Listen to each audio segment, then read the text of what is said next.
കരമനയിലെ ദമ്പതികളുടെ ആത്മഹത്യയിൽ മൃതദേഹം വച്ചുകൊണ്ടുള്ള സമരം അവസാനിച്ചു. കനത്ത മഴയിലായിരുന്നു പ്രതിഷേധം. തിരുവനന്തപുരം ജനറൽ ആശുപത്രിയിലേക്ക് സമീപമുള്ള SBI ബാങ്ക് ശാഖയ്ക്ക് മുന്നിലായിരുന്നു പ്രതിഷേധം.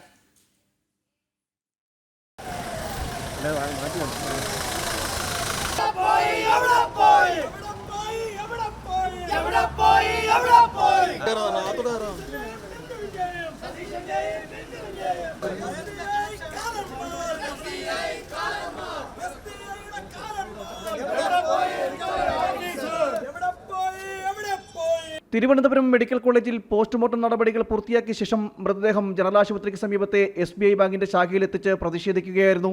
ബാങ്ക് അധികൃതരുടെ ഭീഷണിയെ തുടർന്നാണ് സതീഷും ഭാര്യ ബിന്ദുവും ആത്മഹത്യ ചെയ്തത് എന്നാരോപിച്ചായിരുന്നു പ്രതിഷേധം.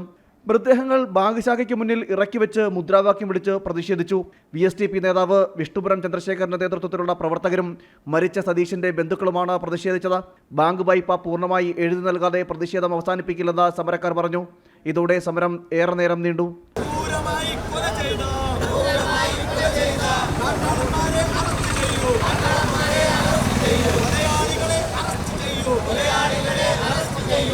രണ്ടാഴ്ചക്ക് മുമ്പേ പോലീസ് സഹിതം ഇവരുടെ വീട്ടിൽ പോയ സമയത്ത് ഇവർ ആത്മഹത്യക്ക് ശ്രമിച്ചു. അവർ തിരിച്ചുപോയി. അവസാനമായിട്ട് അവർ ഇന്നാണ് പറഞ്ഞിരുന്നത് ഇന്നിവിടെ ഹാജരാവണം, ഇന്ന് ജപ്തി ചെയ്യുമെന്ന്. ഇന്ന് രണ്ടുപേരെയും ഞങ്ങൾ ഇവിടെ ഹാജരാക്കിയിട്ടുണ്ട്. SBI ബാങ്കുകാർക്ക് ഒരു സൂചന തരുന്നു, എൻ്റെ സഹോദരങ്ങൾ ഈ മുറ്റത്തുണ്ടാകും. മണിക്കൂറുകൾ കഴിയും തോറും ആളുകൾ തിങ്ങിക്കൂടും. ഇത് പരിഹരിച്ചില്ലെങ്കിൽ ഈ റിക്കവറി നിങ്ങൾ ഈ കിടക്കുന്ന സഹോദരങ്ങളിൽ നിന്ന് റിക്കവർ ചെയ്തോ, നിങ്ങൾക്കിത് ഏറ്റെടുത്തോ. ഇതിനപ്പുറം അവരെ കുടുംബത്തെയോ ബന്ധുക്കളെയോ ഉപദ്രവിക്കാൻ ശ്രമിച്ചാൽ ഇതൊരു താക്കീതാണ്. SBIയുടെ അവസാനത്തെ പോരാട്ടമായിരിക്കും. SBI മിനിമം മാന്യത കാണിക്കണം. ഏറെ നേരം നീണ്ട സമരത്തിന് പിന്നാലെ ബാങ്ക് അധികൃതർ സമരക്കാരുമായി കൂടിക്കാഴ്ച നടത്തി. തുടർന്ന് ജപ്തി നടപടികൾ നിർത്തിവെച്ച് 20 ദിവസത്തിനകം ബാങ്ക് വായ്പകൾ എഴുതിത്തള്ളാമെന്ന വ്യവസ്ഥയിൽ സമരം അവസാനിപ്പിച്ചു.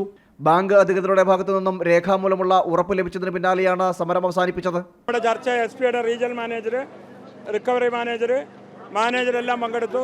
പോലീസിൻ്റെ അധികാരികളും പങ്കെടുത്തു.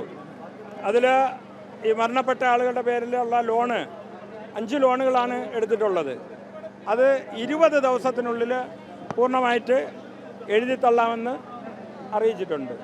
ഇന്ന് തന്നെ എൻ്റെ റിക്വസ്റ്റ് ചർച്ചയിൽ പങ്കെടുത്തവരെ കൊണ്ട് റിക്വസ്റ്റ് കൊടുക്കുകയും ഹൈദരാബാദിൽ നിന്ന് ഇത് കുറവേണ കാര്യം അവർ റിക്കമെൻഡ് ചെയ്ത് റീജിയണൽ മാനേജർ എഴുതി കൊടുത്തിട്ടുണ്ട്. അവിടെ നിന്ന് 20 ദിവസമാണ് അവർ ആവശ്യപ്പെട്ടത്. അതിൽ നിന്ന് ഈ ലോൺ ഒഴിവാക്കി. സമരം അവസാനിപ്പിച്ചതിന് ശേഷം ദമ്പതിമാരുടെ ഭൗതിക ശരീരം പൊതുദർശനത്തിനായി സ്വവസതിയിലേക്ക് കൊണ്ടുപോയി. കഴിഞ്ഞ ദിവസമാണ് കോർപ്പറേഷൻ കരാറുകാരനായ കരമന സ്വദേശി സതീഷിനെയും ഭാര്യ ബിന്ദുവിനെയും മരിച്ച നിലയിൽ കണ്ടെത്തിയത്. സതീഷിന്റെ മൃതദേഹം കഴുത്തറുത്ത നിലയിലും ഭാര്യയുടേത് തൂങ്ങി മരിച്ച നിലയിലുമായിരുന്നു. സാമ്പത്തിക ബാധ്യതയെ തുടർന്ന് ബാങ്ക് ജപ്തി നടപടികളുടെ പേരിൽ മാനസിക സംഘർഷത്തിലായിരുന്നു ഇരുവരുമെന്നാണ് ബന്ധുക്കൾ പറയുന്നത്. റിക്കവറി നടപടികളുമായി ബാങ്ക് അധികൃതർ ആരംഭിച്ചതോടെ ഇരുവരും ആത്മഹത്യയിൽ അഭയം തേടിയെന്നാണ് ബന്ധുക്കൾ പറയുന്നത്. ജനം, തിരുവനന്തപുരം.